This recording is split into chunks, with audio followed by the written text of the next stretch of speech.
Power star Pawan Kalyan హీరోగా నటించిన latest movie Harihara Veeramallu ఇప్పటికే ప్రీ రిలీజ్ ఈవెంట్ సహా అన్ని కార్యక్రమాలు పూర్తి చేసుకుంది.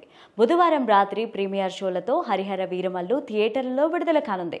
ప్రపంచవ్యాప్తంగా జూలై 24న గ్రాండ్గా రిలీజ్కు సిద్ధంగా ఉంది. అయితే తాను ఎన్నో కష్టాలు అనుభవిస్తున్నా సినిమాలు చేస్తున్నానని, పార్టీని నడపాలన్నా తనకు వ్యక్తిగతంగానూ ఎంతో కొంత డబ్బు కావాలి కనుక సినిమాలు చేస్తున్నానని పవన్ కళ్యాణ్ ఇటీవలే జరిగిన ప్రీ రిలీజ్ ఈవెంట్లో ప్రస్తావించారు. నిన్నటి వరకు హరిహర వీరమల్లు బాయ్కాట్ ట్రెండ్ నడవడంతో పవన్ మరింత ఎమోషనల్ అయ్యారు.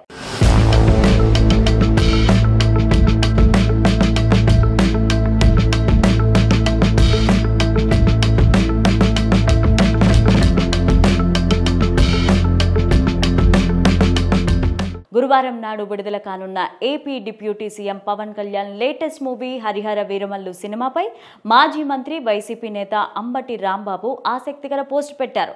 పవన్ కళ్యాణ్ గారి Hari Hara Veera Mallu super duper hit, కనక వర్షం కురవాలని కోరుకుంటున్నాను అని అంబటి రాంబాబు తన ఎక్స్ ఖాతాలో చేసిన పోస్ట్ వైరల్ అవుతోంది.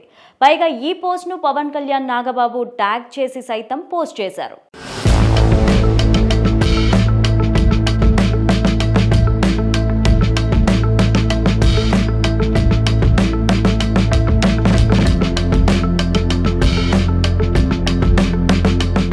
సాయిధరం తేజ్ నటించిన బ్రో సినిమా సమయంలో పవన్ కళ్యాణ్ వర్సెస్ అంబటి రాంబాబుగా పరిస్థితి ఉండేది. ఆ సినిమాలో నటుడు పృథ్వీ చేసిన క్యారెక్టర్ తనను ఉద్దేశించేలాగా చెప్పకనే చెప్పారని అప్పటి మంత్రి అంబటి రాంబాబు విమర్శలు గుప్పించారు.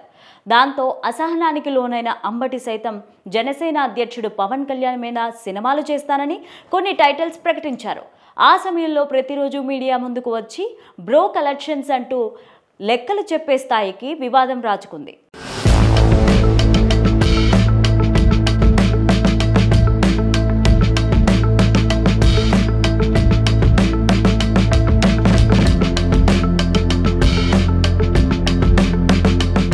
తాజాగా పవన్ కళ్యాణ్ కొత్త మూవీ హరిహర వీరమల్లు గురువారం ప్రపంచవ్యాప్తంగా విడుదల కానున్న తరుణంలో అంబటి రాంబాబు చేసిన పోస్ట్ ట్రెండ్ అవుతోంది. అంబటి చేసిన పోస్టుకి సైతం నెగిటివ్గానే కామెంట్స్ వస్తున్నాయి. ఇదివరకే వైసీపీ శ్రేణులు #బాయ్కాట్ HHVM అని పిలుపునివ్వడంతో గత 3 రోజుల నుంచి బాయ్కాట్ హరిహర వీరమల్లు ట్రెండ్ నడుస్తోంది. సిగ్గున్న వైసీపీ అభిమాని ఎవడు ఈ సినిమా చూడడు అంటూ జగన్ అభిమానులు కామెంట్స్ చేస్తున్నారు. ఈ సినిమా ఖచ్చితంగా సక్సెస్ అవుతుందని జనసేన నేతలు, పవన్ కళ్యాణ్ మెగా అభిమానులు ఆకాంక్షిస్తున్నారు. పవన్ కళ్యాణ్ సరసన నిధి అగర్వాల్ తొలిసారి కథానాయికగా చేసింది. క్రిష్ జాగర్లమూడి, జ్యోతి కృష్ణ దర్శకత్వంలో ఏ దయాకర్ రావు నిర్మాతగా ఈ సినిమా ఆస్కార్ గ్రహీత MM కీరవాణి సంగీత దర్శకత్వంలో అందిస్తున్నారు.